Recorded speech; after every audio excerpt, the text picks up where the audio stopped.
안녕하십니까. 저는 식품공장 시설공사 컨설팅 회사 푸더스에서 대표를 맡고 있는 전용로라고 합니다.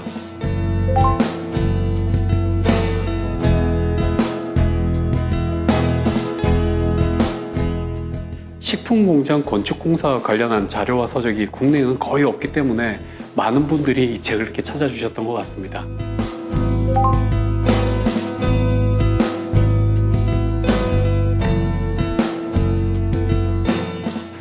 샌드위치 판넬이라는 건축 자재를 사용해서 건물을 많이 지으니까 겉에서 보면 다 같아 보입니다. 하지만 식품공장은 식품공장만의 시설적인 특성을 고려한 마감재와 시공법이 반드시 필요합니다.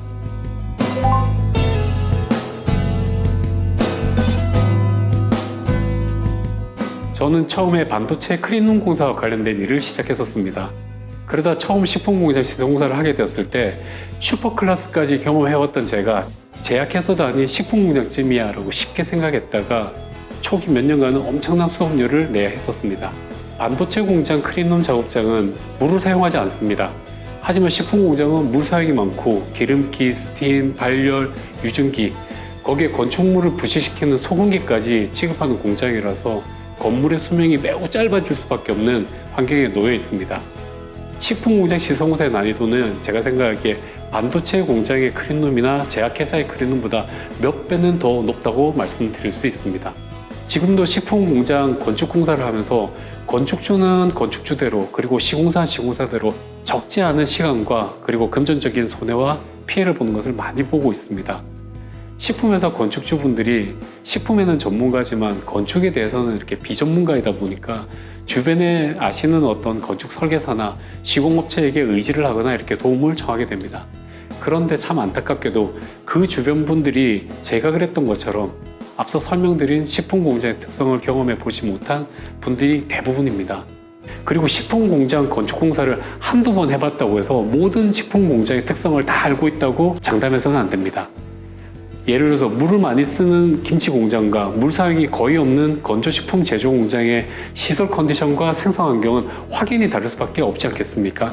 식품의 유용수만 하더라도 271개의 식품의 유형이 있습니다. 이렇게 다양한 식품의 종류마다 시설과 설비에 대한 환경과 상황이 다 다를 수 있고 그에 따라 공사 컨셉을 기초 설계 단계부터 다르게 접근하고 기획해야 합니다.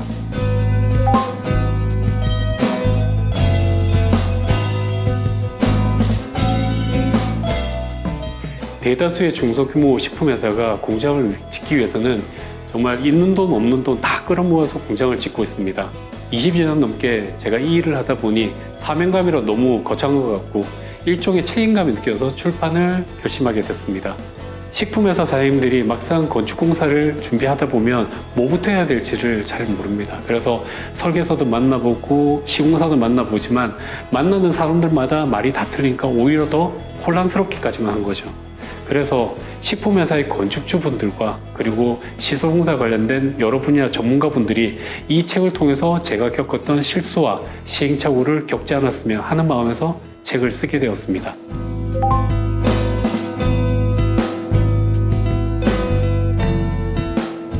식품공장 건축을 하는 데서 반드시 알고 있어야 할 내용을 4개 파트로 구성해서 기술했습니다.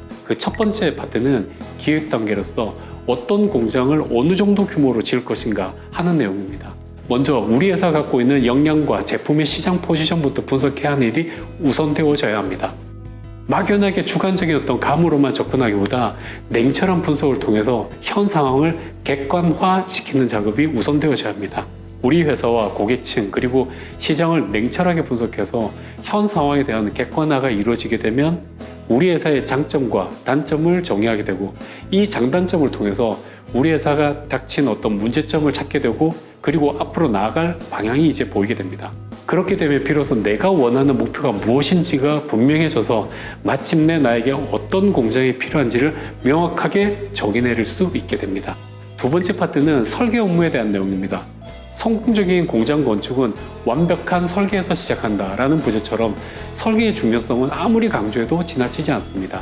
설계 과정에서 꼼꼼히 체크하지 않으면 완공하고 나서 길지 않은 시간 안에 반드시 후회가 몰려옵니다. 결국 생산 효율성이 떨어지고 생각지 않은 인건비나 유지관리비 같은 불필요한 추가 비용까지 발생되게 되는 거죠. 세 번째 파트는 공사 실무에 대한 내용입니다. 건축공사 절차를 이해하고 그리고 공사별 내용을 알아감으로써 공사 견적서를 볼 때 조금이라도 이해할 수 있도록 도움드리고자 소설했습니다.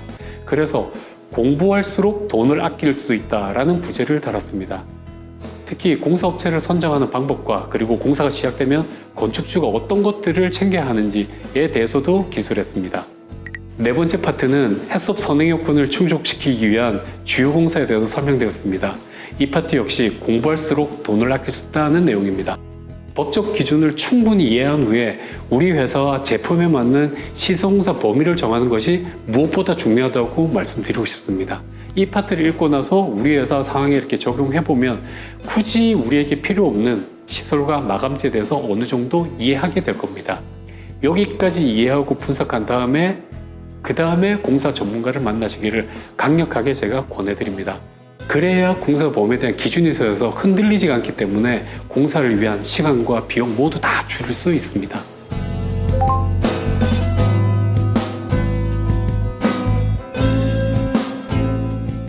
현실적으로 중소규모 식품회사 사장님들 중에서 해썹 공사에 대해서 자의에 의해서 신축과 개보수 공사를 생각하시고 계신 분들이 몇 프로나 될까요? 전 재산은 물론이고 빚까지 내서 모금 아닌 모금을 하고 있는데 잘 알지도 못하는 건축공사를 하니 얼마나 답답하고 두렵겠습니까? 그럼에도 책임감을 갖고 고군분투하는 중소규모 식품회사에게 힘이 되어 드리고 싶었습니다.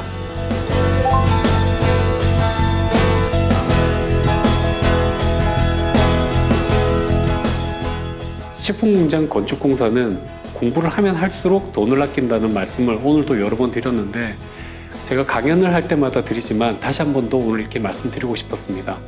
건축주는 전문가들에게 알아서 잘 해주세요 하고 맡길 게 아니라 이 책을 통해서 해썹 시설 규정과 공사에 대해서 충분히 공부한 후에 건축공사를 준비하시고 또 건축공사와 관련한 설계사무소와 시설공사 업체분들도 역시도 식품공장의 특성에 대해 파악하시고 공사를 준비하시고 시행하신다면 공사 중은 물론이고 공사 완료 후에 겪게 될 적지 않은 리스크를 줄일 수 있을 거라 확신합니다. 리스크를 줄일 수 있는 것이 결국 불필요한 비용을 아끼게 된다는 말씀 꼭 드리고 싶습니다.